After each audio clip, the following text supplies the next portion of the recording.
nous pouvons passer au contrat de ville et à une subvention qui est versée à l'association qui a maintenant pignon sur rue dans dans notre ville, dans le quartier du Perrier. Ma chance, moi aussi. Madame Ayeb.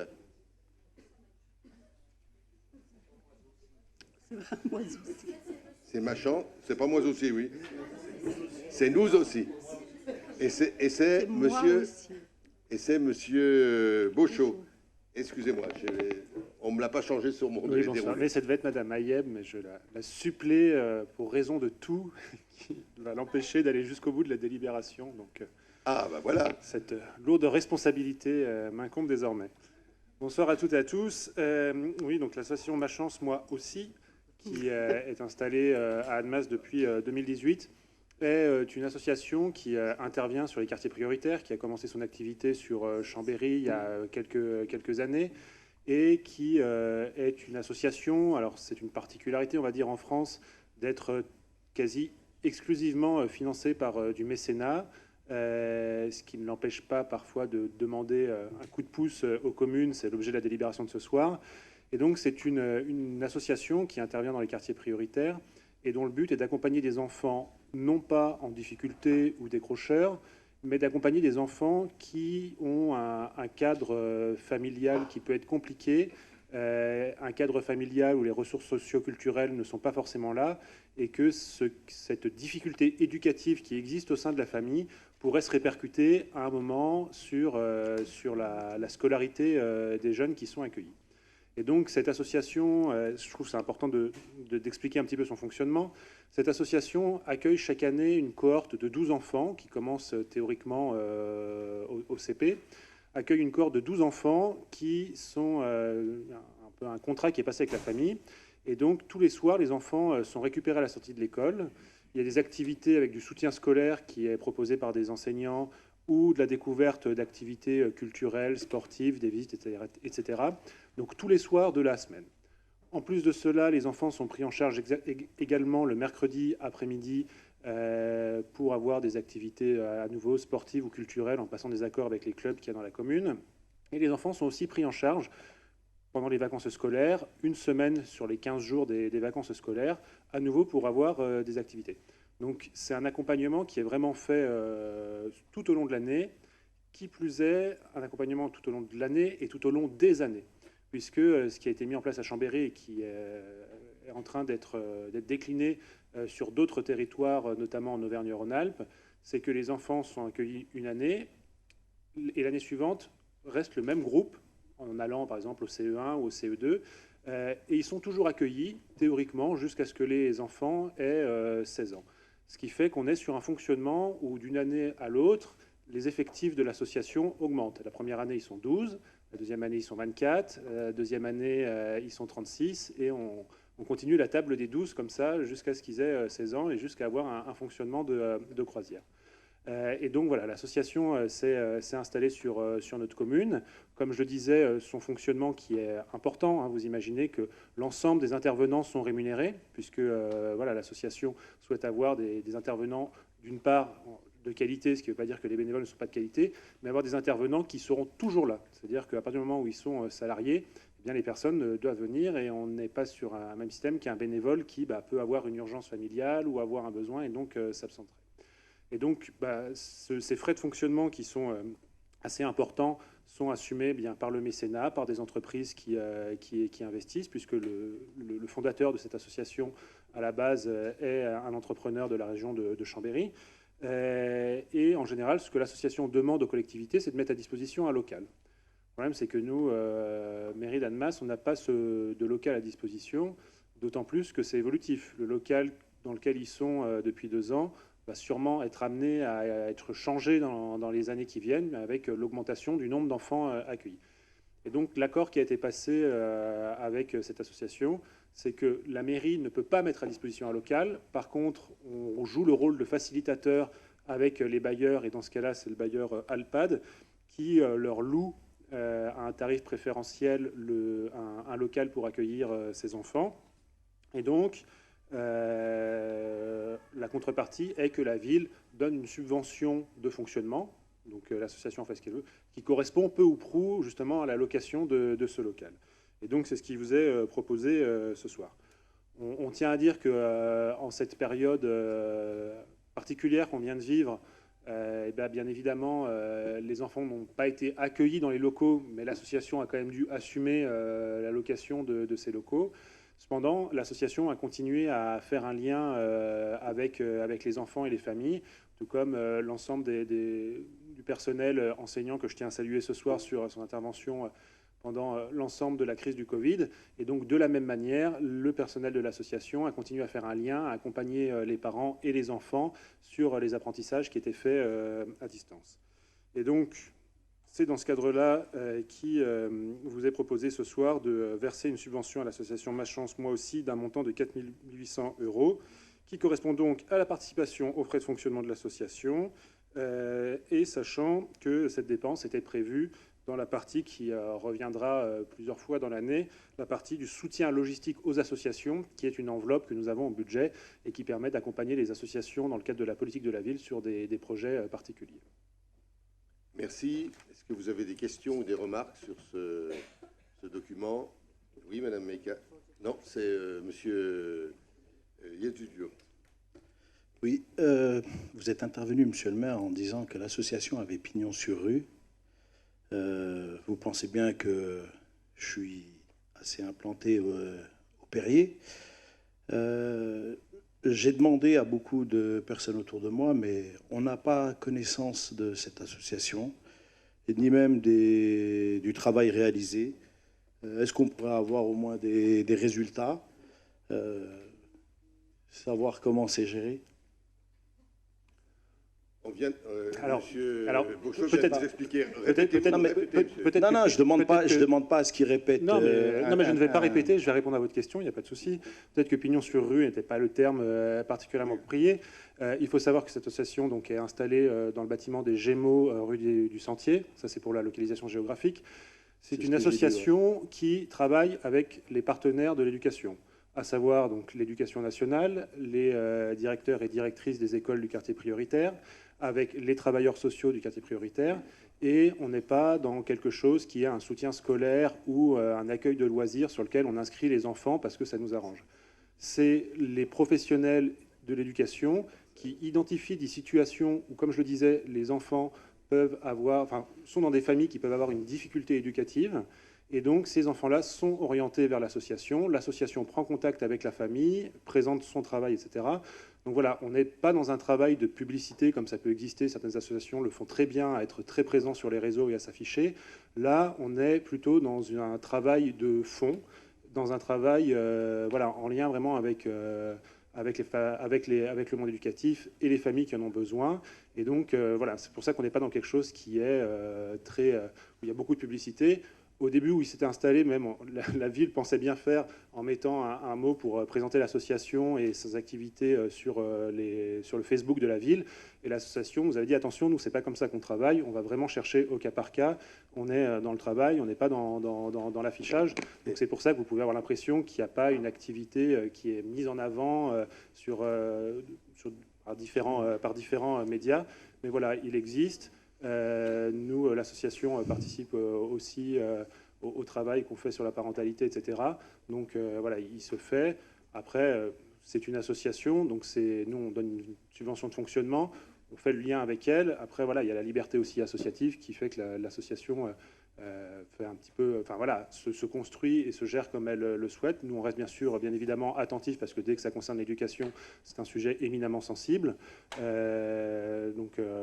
Après, en tant qu'élu, vous avez tout le loisir de la contacter pour avoir des informations ou même qu'ils vous fassent une présentation. En général, ils sont très ouverts parce qu'ils savent que leur action, elle se base sur la confiance de leurs interlocuteurs. Alors, les élus, bien évidemment, qui vont verser des subventions ou non, mais aussi le monde éducatif. Merci pour les précisions. On n'était pas au courant, je ne connaissais pas. Toutes les personnes que j'ai sondées ne connaissaient pas, mais les précisions là m'ont été utiles. Et moi, j'ai mes réponses. J'insiste sur une chose que M. Beauchot a déjà dit, c'est une action sur le long terme. Et c'est 12 enfants la première année. La deuxième année, c'est 24, etc. Si on fait sur 16 ans, on fait un vite calcul, on est rapidement à 200. Et donc, ça va prendre une importance. La question qui va se poser à nous, c'est la localisation. Parce que tant qu'ils sont 12, 24 ou 36, on y arrive. Le jour où ils seront un peu plus nombreux, c'est-à-dire que ça aura pris et qu'il y aura vraiment un rôle plus important, il faudra qu'on trouve des solutions avec eux. Donc on est bien sur un travail, et c'est ce qui me semble être très innovant par rapport à ce qu'on a déjà fait sur ce type de quartier. C'est un travail dans le temps.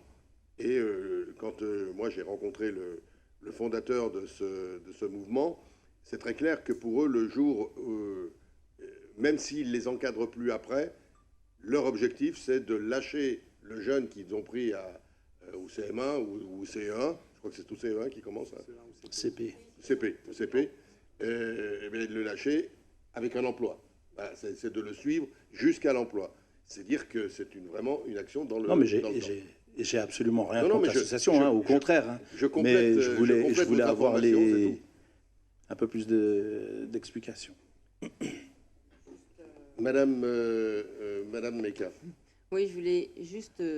il me semblait que dans le cadre du PEDT, on agissait déjà de cette façon. On avait déjà une activité qui permettait justement de mettre en place de l'accompagnement personnalisé auprès de jeunes qu'on suivait justement pendant 3 ans, qu'on accompagnait le plus longtemps possible. Donc voilà, c'est une question. Il y a M. Boucher et puis Madame Lounis. Oui, effectivement, Madame Maïka, il n'y a pas que cette action-là dans le suivi éducatif sur Annemasse. Ça, c'était, j'ai envie de dire, une opportunité qui nous venait du privé, que l'on a jugée intéressante, qui coûte assez peu à la ville et qui peut être efficace. Mais ça n'empêche pas qu'il y a des structures qui sont, je dirais, plus publiques, et notamment au niveau du PEDT et au niveau du programme de réussite éducative, du PRE, où il y a des prises en charge qui sont faites effectivement en partenariat avec les écoles, où on est plus impliqué, je dirais, au niveau municipal qu'on ne l'est dans cette association qui est une association privée. Cela dit, je pense qu'avec les difficultés éducatives qu'il y a, on peut multiplier par 2, par 3, par 4 les actions de façon à toucher un maximum d'enfants. Ce qu'il faut arriver à faire, je pense, c'est pas saupoudrer un peu, voilà, faut un petit peu cibler, travailler sur du long terme, faire un suivi qui soit bien individualisé, mais il y a, Madame Maïka, énormément de travail à faire et on peut multiplier les actions de partenariat parce qu'il y a vraiment beaucoup de travail sur le sujet éducatif. Madame Lounis, vous voulez ajouter ? Grand-chose. Tout a été dit par Monsieur Boucher. C'est vrai que dans le cadre du programme de réussite éducative, il y a un accompagnement personnalisé qui diffère selon les besoins de l'enfant. Donc ça peut être court comme ça peut durer sur plusieurs années. En tout cas, ce qui est commun avec ce qu'a présenté Monsieur Bochot, c'est vraiment la grande discrétion qui est autour des familles qui bénéficient de ces dispositifs. Voilà. Il n'est pas question d'afficher les noms. On est vraiment dans le respect des situations individuelles de chacun. Merci, Mme Yelsi. Je vous prie. Oui, c'est Madame qui avait la parole. Dans l'ordre. Ah, mais il faut pas... C'est bon ? Une fois que je vous la donne, vous prenez... C'est bon. Ah. Juste pour répondre par rapport à cette association qui a pignon sur rue, qu'on dit qu'elle est discrète, c'est quand même... bon, elle fait beaucoup d'actions sur Lyon, Dessines. Là, ça fait pas très longtemps, elle a fait 3 actions, je crois, sur Annemasse. Hein. Pas plus de 3-4 actions sur Annemasse. Donc, quand on dit que d'autres associations s'affichent sur Facebook, eux, ils ont un communiqué de presse qui est plus important que... Je pense qu'ils ont des subventions aussi de la région. Je ne vois pas l'utilité de la ville comme Annemasse. Plutôt aider les petites associations qui rament et justement qui font leur communication sur Facebook. Eux, ils passent à la télé avec des grands chefs cuisiniers. Ils sont en contact direct avec les ministères. Monsieur Fillon, ils ont des subventions bien importantes. Donc j'estime que les 4800 ne sont pas justifiés pour eux. Je préfère aider une petite association sportive qui n'a jamais eu de subvention et qui a plusieurs enfants et qui les aide à se défouler, que sincèrement, pour moi, je trouve que c'est pas utile. Leur dire qu'ils sont très discrets, non, ils ne sont pas discrets, ils sont très connus. Et maintenant, ils sont en antenne, ils n'arrêtent pas de monter des antennes de partout. On a l'impression que c'est plus une société qui s'agrandit qu'autre chose, qu'une association. Sincèrement, pour la ville, à 4008, autant donner aux associations qui sont implantées à Annemasse et qui aident beaucoup de personnes et, pour aider à avoir un local, justement. Monsieur Beauchot, je vous laisse répondre. C'est important de s'afficher avec les grands chefs parfois. Quand je parlais de la discrétion, je parlais de leur manière de travailler. C'est-à-dire que j'étais interrogé sur le fait que les familles n'étaient pas forcément au courant, les habitants, de ce qui se passait. Et j'expliquais que cette discrétion était liée à leur méthode de travail. C'est-à-dire que, voilà, je pense que toutes les familles n'ont pas envie de s'afficher. Bonjour, je suis en difficulté éducative et c'est pour ça que mon enfant est accueilli dans une structure telle que. Je crois qu'il ne faut pas lancer la concurrence entre les associations. Il faut savoir que chaque association est libre de demander une subvention, qu'on a des associations qui demandent des subventions à la ville. On a aussi beaucoup d'associations qui ne demandent pas de subvention, donc tant qu'il n'y a pas de demande, c'est compliqué de pouvoir y répondre. On n'est pas dans une question de on soutient les associations, les petites associations locales ou les grandes associations nationales. Aujourd'hui, la volonté effectivement de Ma Chance Moi Aussi, c'est ce qu'ils ont mis en place à Chambéry, ils se sont rendus compte que ça fonctionnait et que c'était quelque chose qui était efficace. Et aujourd'hui, leur ambition, c'est de se dire ce qu'on réussit à Chambéry, on a envie de le réussir ailleurs, dans d'autres villes. Et c'est tout à leur honneur.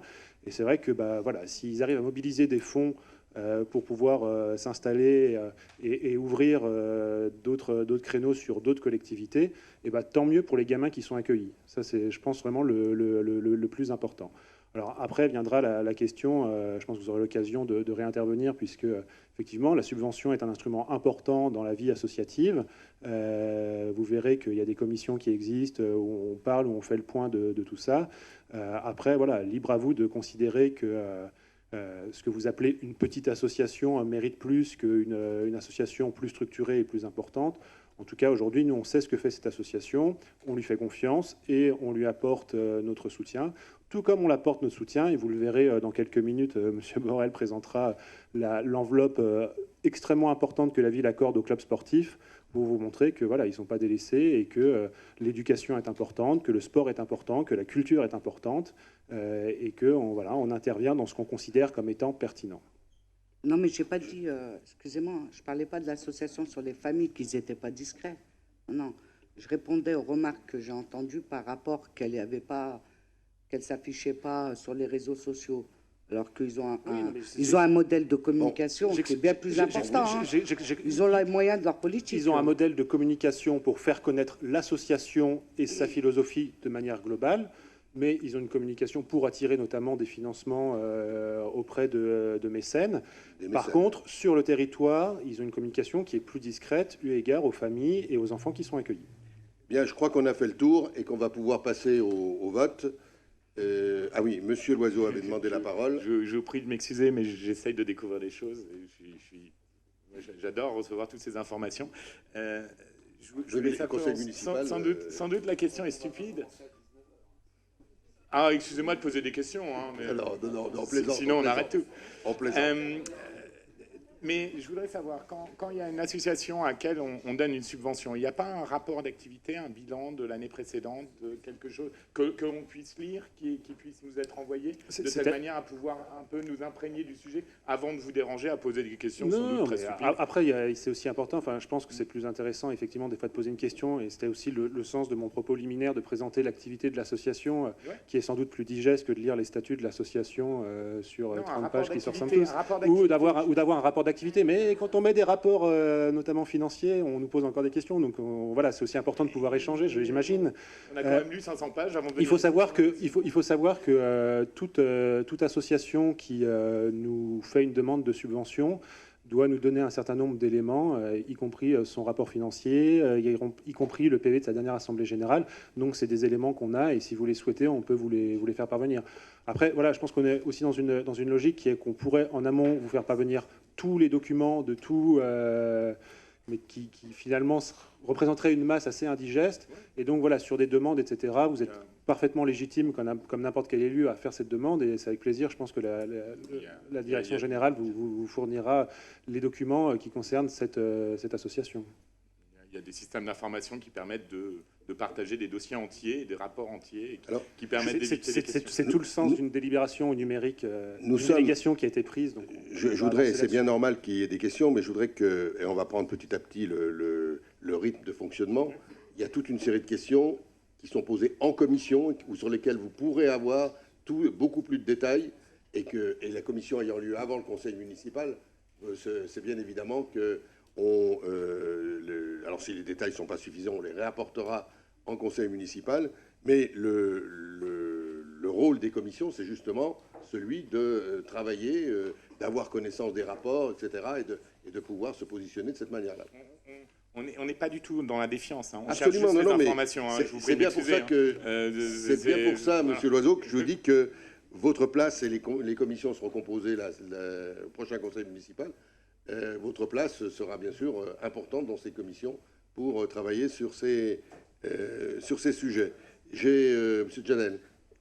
Alors oui, vous dites que là, cette association elle travaille sur les quartiers prioritaires. Alors il y a déjà un côté de l'éducatif, du côté de l'éducation, du service d'éducation qui s'occupe des prioritaires, donc quartiers prioritaires, mais qui s'occupe que du quartier du Perrier.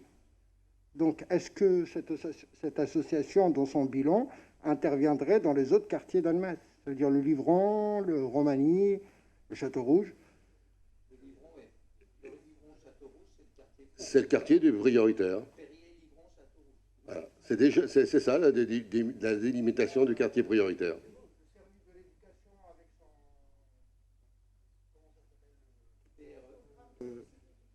Le truc prioritaire, quoi, doit intervenir dans les quartiers prioritaires, mais n'intervient qu'au Perrier. Perrier, Livron, Château-Rouge.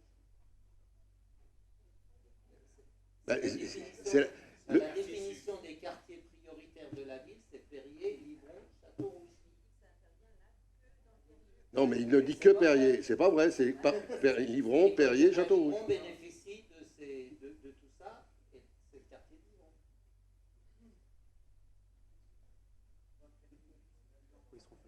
Livron. Madame Munier.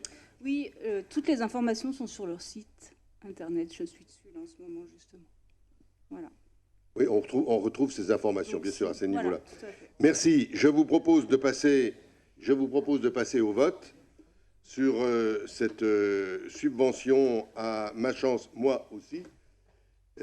Merci. Est-ce qu'il y a des votes contre? Est-ce qu'il y a contre, Madame Yezil? Est-ce qu'il y a des abstentions? Donc, un vote contre. Merci.